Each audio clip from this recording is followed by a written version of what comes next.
জয় রাধে বন্ধুরা। ভগবত ভক্তি মার্গের তরফ থেকে চলে এসেছি আপনাদের জন্য আবার একটি নতুন অধ্যায়ের আলোচনা নিয়ে। তাহলে চলুন আর দেরি না করে আজকে না হয় হরিপ্রিয়ার নামেই শুরু হোক আমাদের নতুন অধ্যায়ের পাঠটি। শ্রীমৎ ভাগবত মহাপুরাণের পঞ্চম স্কন্ধের অষ্টাদশ অধ্যায়, ভিন্ন ভিন্ন বর্ষ বর্ণন। শুকদেব বলেছেন, হে রাজন, ভদ্রাশ্ব বর্ষে ধর্মপুত্র ভদ্রশ্রবা এবং তার প্রধান প্রধান সেবকরা ভগবান বাসুদেবের হয়গ্রীব নামক ধর্মময়ী প্রিয় মূর্তিকে গভীর সমাধিযোগে হৃদয়ের মধ্যে স্থাপন করে এই মন্ত্র জপ সহযোগে এই প্রকারে স্তুতি করেন। ভদ্রশ্রবা এবং তার সেবকরা বলেছেন, চিত্তের বিশুদ্ধি সাধক ওঙ্কার স্বরূপ ভগবান ধর্মকে নমস্কার। আহা, ভগবানের লীলা বড়ই বিচিত্র, যার কারণে জীব সকল সমগ্র লোকের বিনাশকর্তা কালকে দেখেও দেখে না এবং তুচ্ছ বিষয় সমূহ উপভোগ করার জন্য পাপপূর্ণ যুক্তি বিচারে মত্ত হয়ে নিজের হাতে নিজের পুত্র বা পিতার মৃতদেহ দাহ করেও নিজের জীবিত থাকার ইচ্ছা করে। পণ্ডিতরা এই জগৎকে নশ্বর বলে থাকেন, আর সূক্ষ্মদর্শী আত্মজ্ঞানী ব্যক্তি এরূপ দর্শনও করেন। তথাপি হে জন্মরহিত প্রভু, লোকে আপনার মায়ায় মোহিত হয়ে যায়। আপনি অনাদি আর আপনার কাজও আশ্চর্যজনক। আমি আপনাকে নমস্কার করি। হে পরমাত্মন, আপনি অকর্তা ও মায়ার আবরণ থেকে মুক্ত। তবুও এই জগতের সৃষ্টি স্থিতি ও প্রলয়কে আপনারই কর্ম বলে মনে করা হয়। তা অবশ্য যথার্থই, এর মধ্যে আশ্চর্যের কিছুই নেই, কারণ সর্বাত্মরূপে আপনি সর্বকর্মের কারণস্বরূপ এবং শুদ্ধ স্বরূপে আপনি এই কার্যকারণভাবে সম্পূর্ণ অতীত। আপনার বিগ্রহ অশ্ব এবং মানুষের সংযুক্ত রূপ প্রলয়কালে যখন তমগুণ প্রধান দৈত্যগণ বেদসমূহ অপহরণ করেছিলেন, তখন ব্রহ্মার প্রার্থনায় আপনি রসাতল থেকে সেগুলি উদ্ধার করে এনেছিলেন। এই রূপ অমোঘ লীলাকারী সত্য সংকল্প আপনাকে আমি নমস্কার করি। হরিবর্ষে ভগবান নৃসিংহ রূপে বিরাজমান আছেন, যে কারণে তিনি এই রূপ ধারণ করেছিলেন সে সম্বন্ধে পরে আলোচনা করা হবে। ভগবানের সেই প্রিয় রূপকে মহাভক্ত প্রহ্লাদ হরিবর্ষ নিবাসী অন্যান্য পুরুষগণের সঙ্গে নিষ্কাম এবং অন্যান্য ভক্তি সহকারে উপাসনা করে থাকেন। প্রহ্লাদের চরিত্র মহাপুরুষোচিত সকল গুণে পূর্ণ এবং তিনি নিজের চরিত্র ও আচরণ দ্বারা দৈত্য এবং দানবকুলকে পবিত্র করেছেন।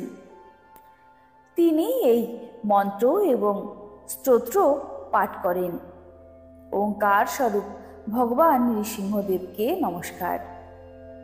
আপনি অগ্নি আদি তেজেরও তেজ স্বরূপ, আপনাকে নমস্কার করি। হে বজ্রনক, হে বজ্রদ্রংষ্ট, আপনি আমাদের সম্মুখে প্রকট হন। আমাদের কর্ম বাসনাকে দগ্ধ করুন। আমাদের অজ্ঞান রূপ অন্ধকারকে বিনাশ করুন। ওং স্বাহা। আমাদের অন্তঃকরণে অভয় দান করে প্রকাশিত হন। ওং ক্রৌম।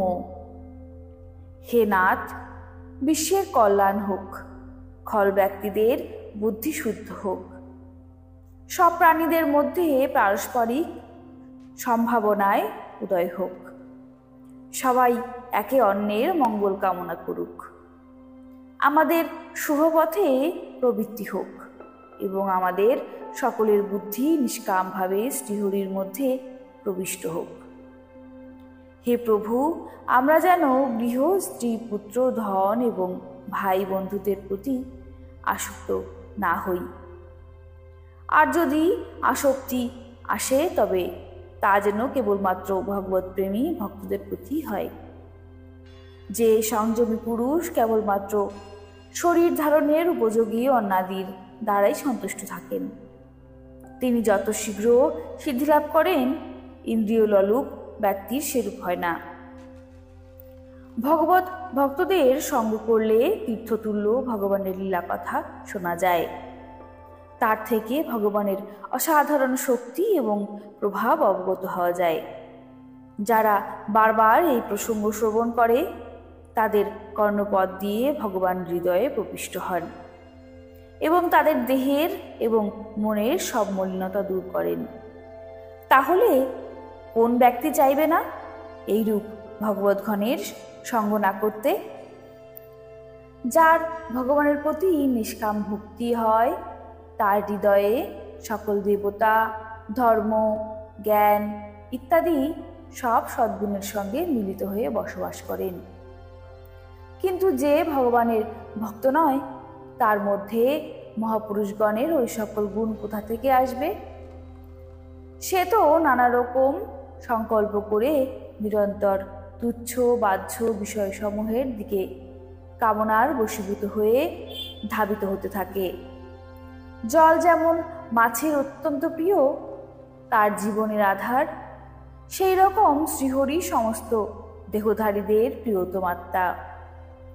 যদি ভগবানকে ত্যাগ করে কোনো মহত্তাভিমান ব্যক্তি গৃহে আসক্ত হন, তাহলে সেই অবস্থায় স্ত্রী পুরুষগণের মহত্ব কেবল বয়সের ক্ষেত্রেই ধরা যেতে পারে, গুণের বিচারে নয়।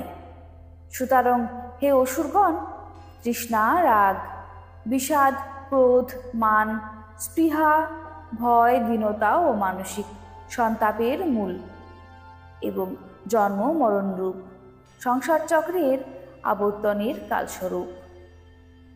গৃহাদিকে ত্যাগ করে তোমরা ভগবান নৃসিংহের অভয় চরণ কমলের শরণাপন্ন হও। কেতুমাল বর্ষে লক্ষ্মী দেবী এবং শতবর্ষর নামক প্রজাপতির পুত্র এবং কন্যাগণের প্রীতি সম্পাদনের জন্য ভগবান কামদেব রূপে নিবাস করেন।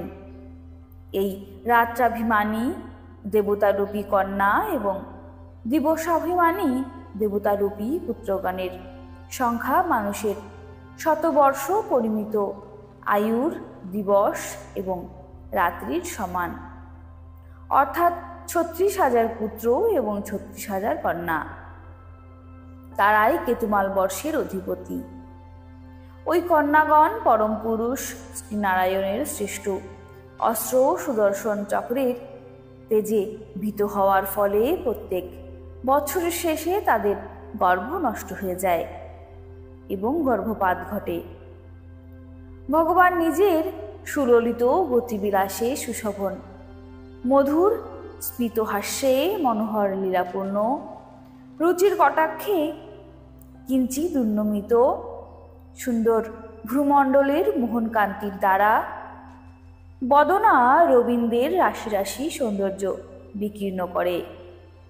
সৌন্দর্যের অধিষ্ঠাত্রী লক্ষ্মী দেবীকে নিবিড় আনন্দমগ্ন করে এবং নিজেও আনন্দিত হন। লক্ষ্মী দেবী পরম সমাধি যোগে ভগবানের এই মায়াময় রূপের উপাসনা করেন। তিনি রাত্রিকালে প্রজাপতির সংবৎসরের কন্যাগণের সঙ্গে ও দিনের বেলায় তাদের পতিদের সঙ্গে ভগবানের আরাধনা করেন এবং এই মন্ত্র জপ করার সময় এইভাবে ভগবানের স্তুতি করেন। যিনি ইন্দ্রিয় সমূহের নিয়ন্তা এবং সমস্ত শ্রেষ্ঠ বস্তুর আকরস্বরূপ, ক্রিয়াশক্তি, জ্ঞান শক্তি এবং সংকল্প অধ্যাবসায় আদি চিত্তের ধর্মসমূহ এবং তাদের বিষয় সকলের অধীশ্বর। 11 ইন্দ্রিয় এবং 5 বিষয় এই ষোড়শ কলা দ্বারা যুক্ত। বেদজ্ঞ কর্মসমূহের অনুষ্ঠানের দ্বারা প্রাপ্তিযোগ্য এবং অন্নময়, অমৃতময় এবং সর্বময় সেই মানসিক বল, ইন্দ্রিয়গত বল ও দৈহিক বল স্বরূপ পরম সুন্দর ভগবান কামদেবকে ওং রিং রিং রং এই বীজমন্ত্র দ্বারা সব দিকে নমস্কার করি। হে ভগবান, আপনি সব ইন্দ্রিয়ের অধীশ্বর। নারীরা অনেক প্রকারে কঠোর ব্রত দ্বারা আপনারই আরাধনা করে। লৌকিক অন্য কোনো পুরুষকে প্রতিরূপে কামনা করবে, কিন্তু সেই লৌকিক পুরুষরা তাদের প্রিয় পুত্র, ধন অথবা আয়ু রক্ষা করতে পারে না, কারণ তারা নিজেরাই পরাধীন। সত্যিকারের পতি তিনি, যিনি নিজে সর্বপ্রকারের নির্ভয় এবং অন্যান্য ভয়ার্ত ব্যক্তিদের সর্বত্রভাবে রক্ষা করতে সমর্থ। একমাত্র আপনি এইরকম পতি। যদি একাধিক ঈশ্বর মানা হয়, তাহলে তাদের মধ্যে একে অপরের থেকে ভয়ের সম্ভাবনা থাকে। এই জন্য পরমাত্মা স্বরূপ আপনাকে প্রতিরূপে উপলব্ধি করা ভিন্ন কোনো প্রাপ্তিকে বড় বলে মনে করা হয় না। এই জন্য আপনি নিজের স্বরূপ উপলব্ধি বা আত্মলাভ ব্যতীত অন্য কোনো প্রাপ্তিকে বড় বলে মনে করেন না। হে ভগবান, যে নারী একমাত্র আপনার পাদপদ্মের সেবায় কামনা করে এবং অন্য কোনো বস্তুর কামনা করে না, তার সব ইচ্ছা পূরণ হয়। কিন্তু যে বিশেষ কোনো একটি কামনা নিয়ে আপনার উপাসনা করে, তাকে আপনি শুধু সেই বস্তুই দান করেন। সেটির ভোগ সমাপ্ত হলে যখন সেই বস্তুটি বিনাশপ্রাপ্ত হয়, তখন তার জন্য তাকে সন্তাপ করতে হয়। হে অজিত, আমাকে লাভ করার জন্য ইন্দ্রিয় সুখের অভিলাষী ব্রহ্মা, শিব প্রমুখ সমস্ত দেবতা ও অসুরগণ কঠোর তপস্যা করেন, কিন্তু আপনার চরণ কমলের শরণাগত ভক্ত ব্যতীত অন্য কেউ আমাকে লাভ করতে পারে না, কারণ আমার মন তো আপনাতেই যুক্ত।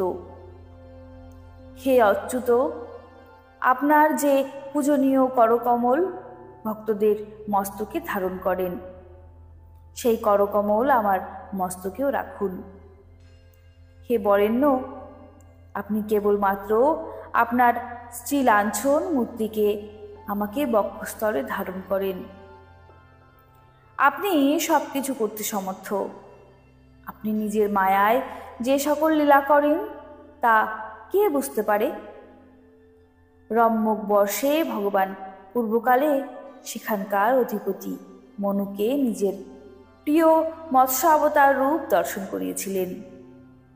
মনু এখন পরম ভক্তিভরে ভগবানের সেই রূপের আরাধনা করেন এবং এই মন্ত্র জপ করে তার স্তুতি করেন।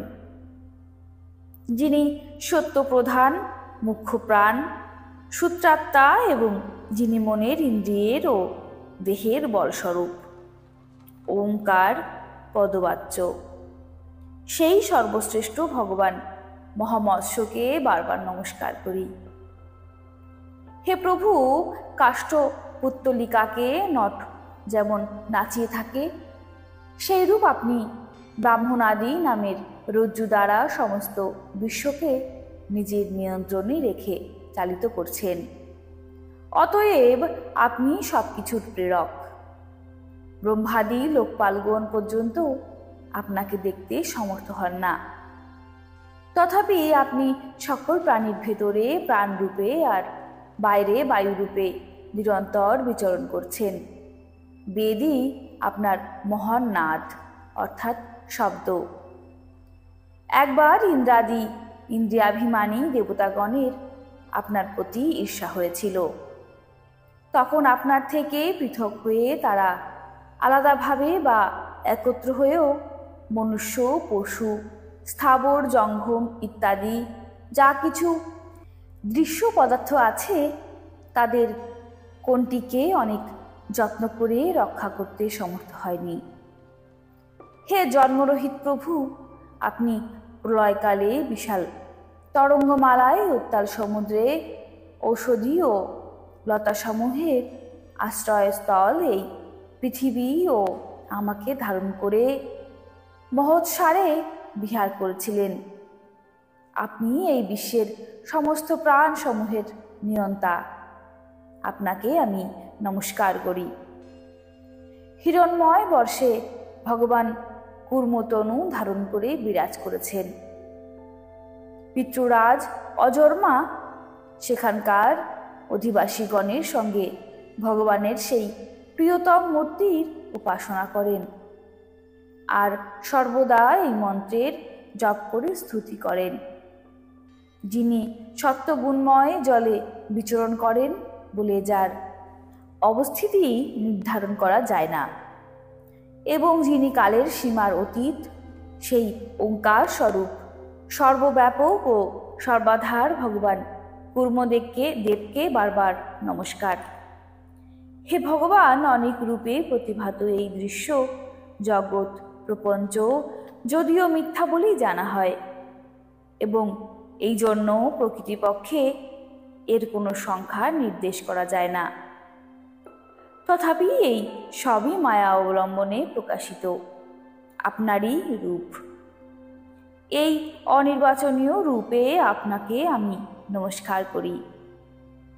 জরায়ুজ, শ্বেতজ, অণ্ডজ, উদ্ভিজ্জ, জঙ্ঘম, স্থাবর, দেবতা, ঋষি, পিতৃগণ, ভূতগণ, ইন্দ্রিয়বর্গ, স্বর্গ, আকাশ, পৃথিবী, পর্বত, নদী, সমুদ্র, দ্বীপ, গ্রহ ও নক্ষত্র ইত্যাদি বিভিন্ন নাম দ্বারা একমাত্র আপনাকে অভিহিত করা হয়।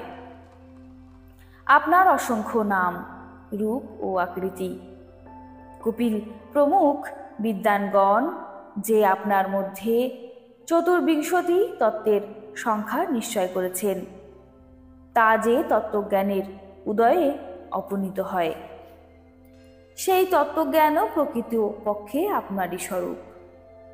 সাংখ্য সিদ্ধান্ত স্বরূপ আপনাকে আমার নমস্কার। উত্তর পুরুবর্ষে ভগবান যজ্ঞপুরুষ বরাহরূপ ধারণ করে বিরাজ করেছেন। সাক্ষাৎ পৃথিবী দেবী সেখানকার আদিবাসীদের সঙ্গে অবিচল ভক্তিভাব সহকারে তার আরাধনা করেন এবং এই পরম উৎকৃষ্ট মন্ত্রের জপ করে স্তুতি করে থাকেন, যার তত্ত্ব মন্ত্র দ্বারা জানা যায়, যিনি যজ্ঞ ও প্রতিরূপী এবং বৃহৎ যজ্ঞসমূহ যার অঙ্গস্বরূপ, সেই ওঙ্কাররূপী শুক্লকর্মময় ত্রিযুগরূপী পুরুষোত্তম ভগবান বরাহকে বারবার নমস্কার করি। ঋত্বিকগণ যেমন অরণিরূপ কাষ্ঠখণ্ডের মধ্যে গুপ্ত অগ্নিকে মন্থনের দ্বারা প্রকাশিত করেন, সেই রূপ কর্মাশক্তি এবং কর্মফলের কামনার দ্বারা আচ্ছাদিত আপনার রূপকে দেখার ইচ্ছায় পরম প্রবীণ পণ্ডিতগণ নিজেদের বিবেকযুক্ত মনরূপ মন্থন কাষ্ঠের দ্বারা শরীর এবং ইন্দ্রিয় প্রভৃতিকে মথিত করেন, এবং এই রূপে মন্থনের ফলে আপনি আপনার স্বরূপ প্রকটিত করেন। সেই আপনাকে নমস্কার। বিচার এবং যম নিয়মাদি যৌঙ্গাঙ্গ সমূহের সাধনের দ্বারা যার নিশ্চয়াত্মিকা বুদ্ধি জাত হয়েছে, সেই মহাপুরুষ দ্রব্য, বিষয়, ক্রিয়া, ইন্দ্রিয় সমূহের ব্যাপার হেতু ইন্দ্রিয়ের অধিষ্ঠাত্রী দেবতা, অয়ন অর্থাৎ শরীর, ঈশ অর্থাৎ কাল এবং কর্তা অর্থাৎ অহংকার ইত্যাদি মায়ার কার্যসমূহকে দেখে যার মধ্যে প্রকৃত স্বরূপ নিশ্চয় করেন, আপনার সেই মায়িক আকৃতি রহিত স্বরূপকে বারবার নমস্কার করি। যেমন লৌহ জড়ো হলে চুম্বকের সন্নিধানে গতিশীল হয়, সেই রূপে যে সর্বসাক্ষী ইচ্ছা মাত্রে, যে ইচ্ছা নিজের জন্য নয় কিন্তু সমগ্র জীবজগতের নিমিত্ত। প্রকৃতি নিজ গুণ দ্বারা জগতের সৃষ্টি, স্থিতি ও লয়ের করেন। সেই সর্বগুণের ও কর্মের সাক্ষীস্বরূপ আপনাকে নমস্কার করি। আপনি জগতের কারণভূত আদি বরাহ, যে রূপে এক হাতি অন্য হাতিকে নিপাতিত করে, সেই রূপে গজরাজের মতো ক্রিয়াচ্ছলে আপনার প্রতিদ্বন্দ্বী হিরণ্যাক্ষকে যুদ্ধে বিনাশ করে আমাকে আপনার যন্ত্রাগ্রে ধারণ করে রসাতল থেকে প্রলয় পয়োধির বাহিরে নির্গত হন। সেই সর্বশক্তিমান প্রভু আপনাকে আমি বারংবার নমস্কার করি। শ্রী মহর্ষি বেদব্যাস প্রণীত পারমহংসী সংহিতা শ্রীমদ্ ভাগবত মহাপুরাণের পঞ্চম স্কন্দের ভুবনকোষ বর্ণন নামক অষ্টাদশ অধ্যায় এখানে সমাপ্ত হলো। যদি ভালো লাগে আমার ভিডিওটি, কমেন্টে অবশ্যই হরে কৃষ্ণ লিখবেন। আর যদি চ্যানেলে নতুন হয়ে থাকেন বা আমার ভিডিওটি প্রথমবার দেখছেন, অবশ্যই চ্যানেলটিকে সাবস্ক্রাইব করবেন। আর ভিডিওটি ভালো লাগলে শেয়ার করবেন, যাতে আরও অন্যজন এই ভক্তি মার্গের পথে চলতে পারে। আমার ভিডিওটি দেখার জন্য অসংখ্য ধন্যবাদ। রাধে রাধে।